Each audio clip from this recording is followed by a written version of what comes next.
ایک ایسا حملہ یا فالس فلیگ آپریشن کارروائی ہوتی ہے جس میں حملہ کرنے والا فریق اپنی شناخت چھپا کر کسی دوسرے ملک یا گروہ کو ذمہ دار بنا دیتا ہے۔ اس بیانیے کے مطابق ایران کے بعض حلقوں کا کہنا ہے کہ سعودی عرب کی آئل ریفائنری پر حملہ جیسے 2019 کا حملہ دراصل ایران نے نہیں کیا۔ ان کے مطابق یہ حملہ کسی اور طاقت نے کیا تاکہ ایران کو ذمہ دار ٹھہرایا جا سکے۔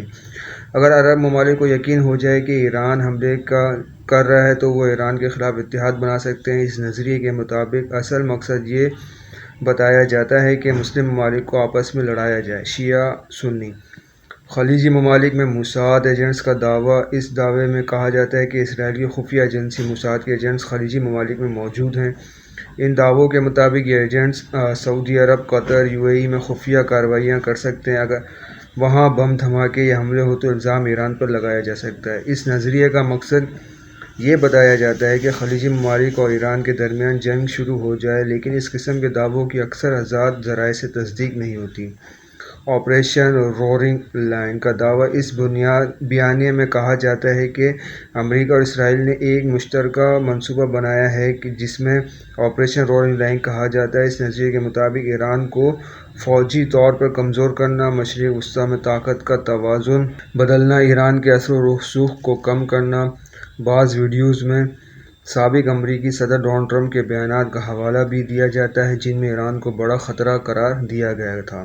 امریکی اور اسرائیلی کے ممکنہ فوجی مقاصد۔ کئی تجزیہ کاروں کے مطابق اگر ایران کے ساتھ بڑا تنازع ہو تو اس کے ممکنہ اہداف یہ ہو سکتے ہیں: میزائل پروگرام ختم کرنا: ایران کے پاس ہزاروں بیلسٹک میزائلز ہیں جو پورے خطے کو ہدف بنا سکتے ہیں۔ بحری طاقت کمزور کرنا: ایران کی بحریہ خلیج فارس میں تیل کی سپلائی کو متاثر کر سکتی ہے۔ جوہری پروگرام روکنا: امریکہ اور اسرائیل کو خدشہ ہے کہ ایران جوہری ہتھیار بنا سکتا ہے۔ جنگ سے مالی فائدہ: وار اکانومی۔ اس نظریے کا ایک اہم حصہ یہ ہے کہ جنگ ایک بزنس بن جاتی ہے، مثلاً اسلحہ کی خرید و فروخت۔ جب خطے میں خوف بڑھتا ہے تو عرب ممالک امریکہ سے اربوں ڈالر کے ہتھیار خریدتے ہیں۔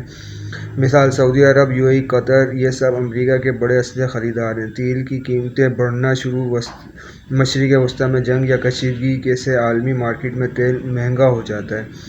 تیل پیدا کرنے والے ممالک کو زیادہ پیسہ ملتا ہے، عالمی معیشت متاثر ہوتی ہے۔ آئرن ڈوم کے بارے میں دعویٰ۔ اسرائیل کے پاس ایک مشہور دفاعی نظام ہے جسے آئرن ڈوم کہا جاتا ہے۔ یہ سسٹم آنے والے راکٹ یا میزائل کو فضا میں ہی تباہ کر دیتا ہے۔ کچھ ویڈیوز میں دعویٰ کیا جاتا ہے کہ بعض میزائل جان بوجھ کر گزرنے دیے جاتے ہیں تاکہ حملوں کو زیادہ خطرناک دکھایا جا سکے، لیکن ماہرین اس دعوے کو زیادہ تر غلط یا غیر ثابت شدہ سمجھتے ہیں کیونکہ یہ ہر میزائل کو نہیں روکا۔ آئرن ڈوم صرف ایک میزائل کو نشانہ بناتا ہے جو آبادی والے علاقوں کی طرف جا رہے ہیں۔ خوف کی سیاست: فیئر پالیٹکس۔ یہ نظریہ کہتا ہے کہ ایران کے خطرے کو بڑھا چڑھا کر پیش کیا جاتا ہے تاکہ عرب ممالک زیادہ دفاعی اخراجات کریں۔ نتیجہ: اربوں ڈالر کے ہتھیار خریدے جاتے ہیں، فوجی اتحاد مضبوط ہوتے ہیں، جنگ کو پورے خطے میں پھیلانا۔ اس نظریے کے مطابق جنگ کو ایران تک محدود نہیں رکھا جائے گا بلکہ پورے خطے میں پھیلایا جا سکتا ہے۔ عراق، شام، ترکی، کرد علاقوں۔ اگر ترکی شامل ہو جائے تو معاملہ بڑا ہو سکتا ہے کیونکہ ترکی نیٹو کا رکن ہے۔ جنگ بطور کاروبار۔ اس بیانیے کا آخری نقطہ یہ ہے کہ جنگ سے سب سے زیادہ فائدہ بڑی طاقتوں کو ہوتا ہے، نقصان زیادہ تر عام لوگوں اور مشرق وسطیٰ کے ممالک کو ہوتا ہے، یعنی کمپنیاں منافع کماتی ہیں، تیل کی قیمتیں بڑھتی ہیں، خطے میں عدم استحکام ہوتا ہے۔ اس پوری ویڈیو کا بنیادی پیغام یہ ہوتا ہے کہ مشرق وسطیٰ کی جنگیں صرف نظریاتی نہیں بلکہ سیاسی، فوجی اور معاشی مفادات سے بھی جڑی ہوتی ہیں، لیکن ان میں سے کئی دعوے ثابت شدہ نہیں ہوتے بلکہ تجزیہ یا سازشی نظریات بھی ہوتے ہیں۔